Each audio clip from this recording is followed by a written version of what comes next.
আসসালামু আলাইকুম। আবার একটা নতুন ভিডিও নিয়ে চলে আসলাম। ধানের কিছু দাদা ভাই কমেন্ট করে, দাদা ধানে চাপান দেবো, কতদিন পর চাপান দেবো, পাশ কাটি কীভাবে হবে।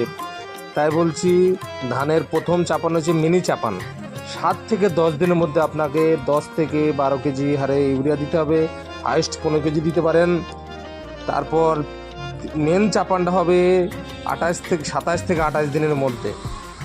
মেন চাপানে কী দেবে?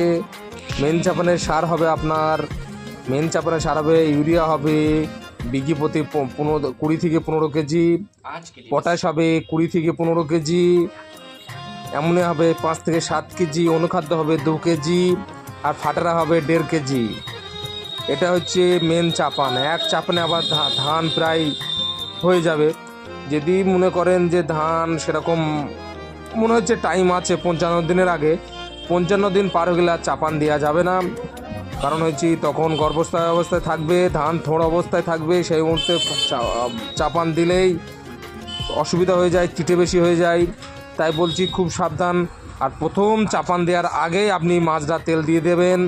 মাজরা তেলের একটা ভালো তেল দিতে হবে, কারণ ভাবতে হবে মাজরা তেল কিন্তু অনেক দিন ধরে গাছে থাকে। তাই বলছি মাজরা তেল আগেই দিয়ে দিতে হবে, লার্ভাগোনা তৈরি হওয়ার আগে।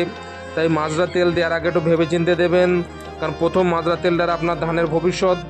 তাই যাই করবেন একটু ভেবে চিন্তে করবেন। কম দামের তেল আছে লারা 909, হামলা, তারপরে আছে আপনার স্ট্রাইক, আর সবচেয়ে ভালো তেল আছে আবার ইনসিপিও বা ভায়াগ্রা।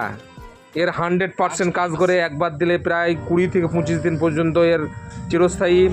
তাই যাই করবেন একটু ভেবে চিন্তে করবেন। আর পাশ কাটি আমি যেভাবে বললাম সেইভাবে যদি, আর মাঝখানে একবার পিজিয়া দিয়ে দেবেন, ভিটামিন স্প্রে, যে কোনো একটা ভিটামিন। আপনার একটা ধান গাছে 30 থেকে 40টা পাশ কাটি থাকবে। অন্তত একবার আমার মতো করুন, আমি প্র্যাকটিক্যালে প্রমাণিত। তাই বলছি ভিডিওটা একটু শেয়ার করবে, ভালো লাগলে থ্যাংক